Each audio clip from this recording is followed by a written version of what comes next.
दुनिया के ये मुसाफिर, मंजिल तेरी कब्र है, तय कर रहा है जो तू। 2 दिन का ये सफर है, दुनिया के ये मुसाफिर। जब से तुम अपनी ताकत को पहचानो, तुम अपने वजूद को पहचानो, तुम बटोगे तो उसका फायदा दूसरों को होगा, और हो रहा है। तुम्हें बांटा जा रहा है, तुम्हें अलग अलग बांटने के लिए बाकायदा लोगों को पाला जा रहा है, बाकायदा लोगों को उतारा जा रहा है। तुम्हारे दरमियान ना इत्तेफाकी पैदा कराई जा रही है। तुम्हारे वोटों को तकसीम करने की प्लानिंग बिहार के बाद बंगाल में भी हो रही है। तुम पहचान नहीं पा रहे हो, समझ नहीं पा रहे हो। यह तुम्हें होश के नाखून लेने की जरूरत है, समझने की जरूरत है। प्लानिंग अच्छी होनी चाहिए तुम्हारी, जो अभी तुम्हें होश नहीं आ रहा है। तुम्हें होश नहीं आ रहा है। होश आएगा, इलेक्शन के बाद होश आएगा, अभी नहीं आएगा। हम प्लानिंग नहीं समझ पा रहे। हमारे यहाँ एक साहब ऐसे थे, नाम लेना जरूरी नहीं है, मुलायम सिंह की जब तक हुकूमत रही उनको यूपी में घुसने नहीं दिया गया। हमारे यहाँ अखिलेश की जब तक हुकूमत रही उनको घुसने नहीं दिया गया। हमारे यहाँ मायावती की हुकूमत रही उनको घुसने नहीं दिया गया। लेकिन आज योगी जी की हुकूमत है, उनको बार बार इजाजत मिल रही है, आइए, यहाँ आइए, वहाँ आइए।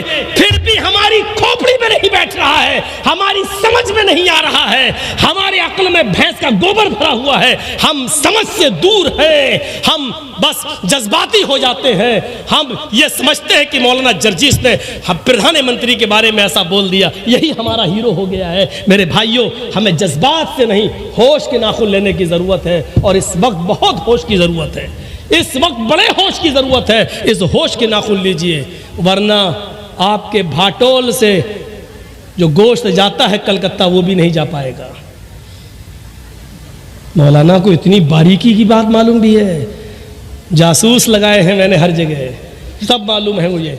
मेरे भाइयों, एहसास पैदा करिए अपने अंदर, एहसास और इज्तिमाइयत अपने अंदर पैदा करिए। कितने जलसों में मैंने कहा है कि बड़े नुकसान से बचने के लिए छोटा नुकसान कर दो अपना। अभी मैं अपने भाई का पैर कटवा के आया हूँ टाटा हॉस्पिटल में। अपने फुफेरे भाई का कैंसर हो गया था, 10 साल पहले ऑपरेशन कराया था, डॉक्टर ने बचा लिया। लेकिन 10 साल के बाद फिर अटैक हुआ उस पर कैंसर का, और यही कैंसर, उसने कहा पैर नहीं बचा पाऊंगा, और कटवाया। वो मना कर रहा था, मैंने कहा नहीं, तुम्हें जिंदा रहना है। एक तरफ जिंदगी थी, एक तरफ पैर था। वो नहीं चाहता था कि पैर कटे, उसने कहा मर जाने दो, जितने दिन जिंदगी जी लेने दो, ऐसी जिंदगी से क्या फायदा। लेकिन मैंने उसको कहा नहीं, जिंदगी रहेगी तुम्हारी, कम से कम बच्चों का चेहरा देखोगे, उसके कलेजे से पूछो। जान चली जाए ये बड़ा नुकसान है, पैर कट जाए ये छोटा नुकसान है, लेकिन बड़े नुकसान से बचने के लिए अगर छोटा नुकसान करना पड़ रहा है तो कर दो, कर दो। छोटा नुकसान करके अगर तुम्हारी जान बच रही है तो बचा लो। मुसलमानों, बंगाल की सरजमीन पर बड़ा नुकसान क्या है तुम जानते हो, और छोटा नुकसान क्या है वो भी जानते हो।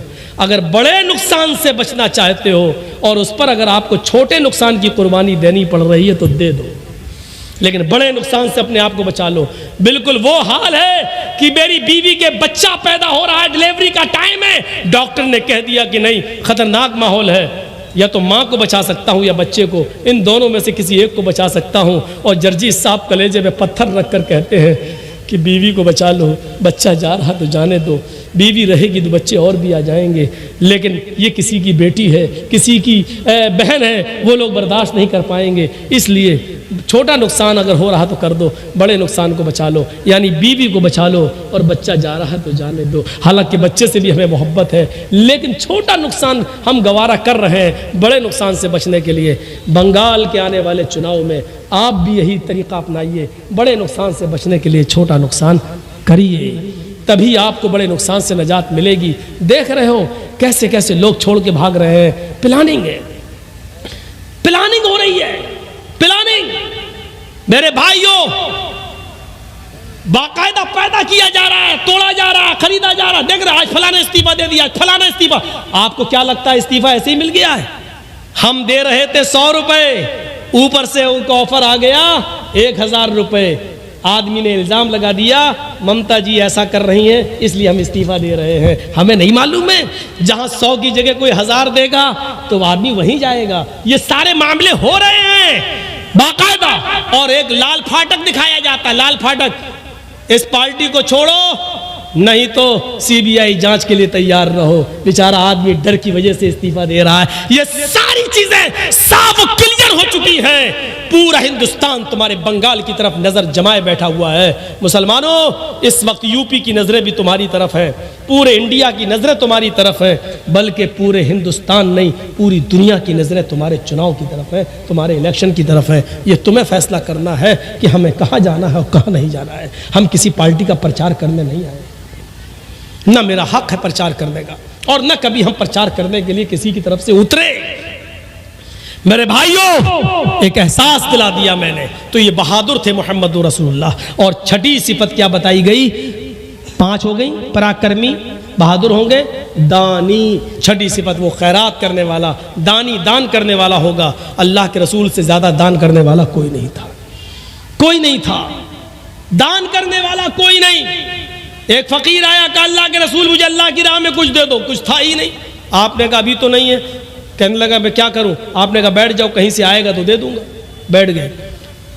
थोड़ी देर में दूसरा आ गया, देने तो आया नहीं, मांगने आ गया, अल्लाह के नाम पे मुझे भी कुछ दे दो। आपने कहा तू भी बैठ जा। थोड़ी देर में तीसरा आ गया, अल्लाह के रसूल मुझे भी अल्लाह के नाम पे है कुछ नहीं।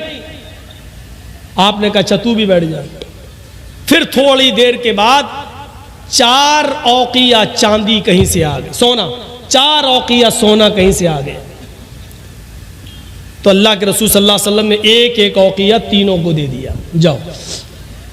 अब एक बच गया, आपने अपने पास रख लिया, ये सोचकर अभी शाम दूर है, हो सकता कोई जरूरतमंद आ जाए तो ये उसको दे दूंगा, क्योंकि सदक़े का माल है।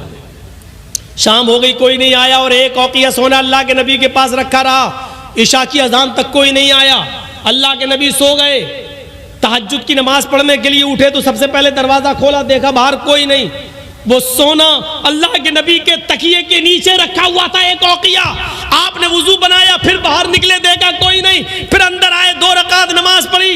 फिर आप बाहर निकले कि देखें कोई जरूरतमंद मिल जाए उसको दे दूं, लेकिन कोई नहीं। फिर आपने 2 रकात नमाज पढ़ी, फिर बाहर निकले, कोई जरूरतमंद दिख जाए उसको दे दूं, लेकिन कोई नहीं। फिर आप आए, फिर 2 रकात नमाज पढ़ी, फिर जरूरतमंद को देखा, लेकिन कोई नहीं। हजरत आयशा कहती है अल्लाह के रसूल मैंने आपको कभी ऐसा नहीं देखा, आप बार बार बाहर जाते हैं, फिर आते हैं, फिर नमाज पढ़ते हैं, फिर बाहर जाते हैं। आपका पेट तो ठीक है, मोशन तो नहीं हो गए हैं, या आप बार बार क्यों जा रहे हैं बाहर? आपको दस्त तो नहीं लग गए, लेटरिन तो नहीं हो रही है? अल्लाह के नबी कहते नहीं आयशा सो जाओ, तुम सो जाओ। फरमाया मैं कैसे सो जाऊं? मेरा सरताज, मेरा शौहर परेशान हो, बार बार घर से निकलता हो, बिस्तर पे आता हो, कमरे में आके नमाज पढ़ के फिर बाहर जाता हो, फिर बेचैन हो और बार बार बाहर निकल रहा हो, और मैं सो जाऊं? फरमाया आयशा, निकाला सोना का, इस एक औकिया सोने ने मेरी नींद हराम कर दी है, मुझे सोने नहीं दे रहा है। ये सदके का माल है, जरूरतमंद का हक है कि उसको पहुंचाऊं। मैं ये सोच में पड़ गया कि 4 औकिया आया था, 3 तो मैंने दे दिया, 1 बच गया। अगर आज की रात मेरा इंतकाल हो गया और 1 औकिया सोना मेरे पास रखा रहा तो मैं कल अल्लाह ताला को क्या जवाब दूंगा, उसको क्या मुंह दिखाऊंगा? इसलिए मुझे नींद नहीं आ रही है कि जरूरतमंद को दे दिया जाए। इतने बड़े दानी, इतने बड़े सदका और खैरात करने वाले थे मोहम्मद रसूलुल्लाह सल्लल्लाहु अलैहि वसल्लम। छठी सिफत हो गई दानी, और 7वीं है कृतज्ञ। एहसान करेंगे लेकिन जताएंगे नहीं। अल्लाह के रसूल ने जिस पर एहसान किया कभी जताया नहीं। मैंने तुम्हारे साथ ऐसा किया। आज बहुत से लोग बोला ना, हाँ क्या हुआ, वो एक प्रोग्राम चाहिए, नहीं साहब डेट खाली नहीं। अरे भूल गए मुझे, नहीं पहचान पा रहा हूँ। अरे वो मिले थे ना फलां जगह होटल में, हमने खाना खिलाया था। प्रेशर बनाने की कोशिश। हाँ अच्छा अच्छा, वो हम स्टेशन पे आपको छोड़ने गए थे, अपनी गाड़ी पे बिठाला था। प्रेशर। अच्छा अरे भाई देखेंगे। अच्छा बहुत जल्दी भूल गए। अरे भूले नहीं, सब याद आ गया भाई, लेकिन अभी डेट नहीं है। अरे बड़े अजीब आदमी हो यार। एहसान करेगा लेकिन जताएगा नहीं। अल्लाह के रसूल सल्लल्लाहु अलैहि वसल्लम ने कभी एहसान करके जताया नहीं।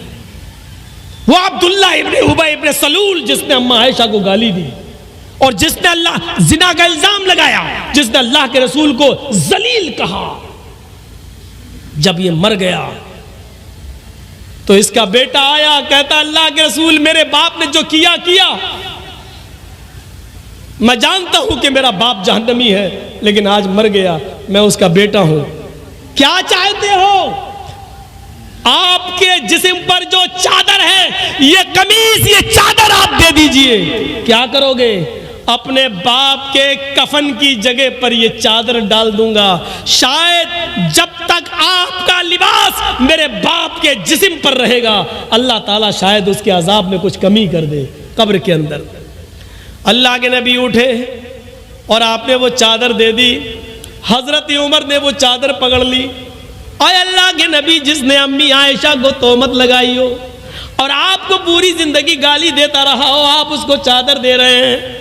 अल्लाह के नबी के आंखों में आंसू, और क्या कहते हैं उमर, जो चादर मैंने उसके बेटे को दे दी है तुम उसको छीनने का हक नहीं रखते हो। अगर मेरे चादर के पहनने से, मेरे चादर के पहना देने से अगर अल्लाह इसके बाप के अजाब में कमी कर दे तो मेरा क्या बिगड़ जाएगा, मेरा क्या नुकसान हो जाएगा? पहना लेने दो। अब्दुल्ला इब्ने उबई का बेटा अपने बाप को अल्लाह के रसूल की चादर उड़ा देता है और इसी हाल में कब्रिस्तान की तरफ लेके जाता है। किसी ने कहा जब तेरे बाप को नबी चादर दे सकते हैं तो तेरे बाप की जनाजे की नमाज क्यों नहीं पढ़ा सकते? कहा अल्लाह के रसूल एक एहसान और कर दीजिए, मेरा बाप तो मर गया है, आप अगर मेरे बाप की जनाजे की नमाज पढ़ा देंगे तो आपका क्या बिगड़ जाएगा? है अल्लाह के रसूल, शायद आपकी जबान से निकलने वाले दुआया कलमात से अल्लाह मेरे बाप को बख्श दे। अल्लाह के नबी आगे बढ़ जाते हैं। उमर फारूक पीछे से दामन खींचते हैं, उमर फारूक पीछे से दामन खींचते हैं। आए अल्लाह के नबी, मैं इसका जनाजा नहीं पढ़ाने दूंगा जो आपको और आपकी बीवी को गाली देता था। अल्लाह के नबी ने फरमाया उमर पीछे से मेरे दामन को छोड़ो, अगर मेरी जनाजे की नमाज पढ़ा देने से अल्लाह ताला इसको बख्श दे या इसकी मगफरत फरमा दे या इसके बाप के गुनाह माफ कर दे तो मेरा क्या बिगड़ जाएगा? आप आगे खड़े हो गए, आपने अल्लाहू अकबर कहना ही चाहा, उसकी जनाजे की नमाज पढ़ाना ही चाहा।